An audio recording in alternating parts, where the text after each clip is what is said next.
ഹോട്ടലിൽ നിന്ന് ഫുഡ് അടിച്ചു. എന്നിട്ട് ഡിഗ്രി ഫസ്റ്റ് ഇയറുകാരായ ജൂനിയേഴ്സിനോട് പറയാ, ഫുഡ് അടിച്ചിട്ടുണ്ട്, ബില്ലടിച്ചോളാം.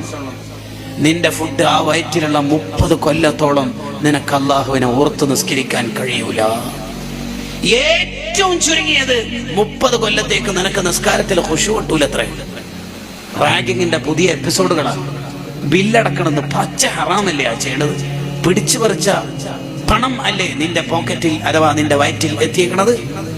ബില്ലടക്കണമെന്ന് ആരോടാ പറയണത്? ഇതാണോ കൊച്ചനുജന്മാരായ ജൂനിയേഴ്സിനോട് പെരുമാറേണ്ടത്? അല്ല. ഉമ്മാനെ പറ്റിച്ചിട്ട് ഉപ്പാനെ പറ്റിച്ചിട്ട്, പ്രായമുള്ള ഉപ്പാനെ പറ്റിച്ചിട്ട് ഒപ്പിടിപ്പിക്കുക. എന്തിന്? സ്വത്ത് വസൂലാക്കാൻ. എന്നിട്ട് നീ ആരെ പോറ്റിയിട്ടാ നിന്റെ മക്കള് നന്നാവെന്ന് വിചാരിക്കണത്? വക്കാന അബൂഹുമാ സ്വാലിഹ. ഉപ്പിയുമ്മയും നന്നാവാത്ത കാലത്തോടെ എങ്ങനെയാ കുട്ടികൾ നന്നാവുക?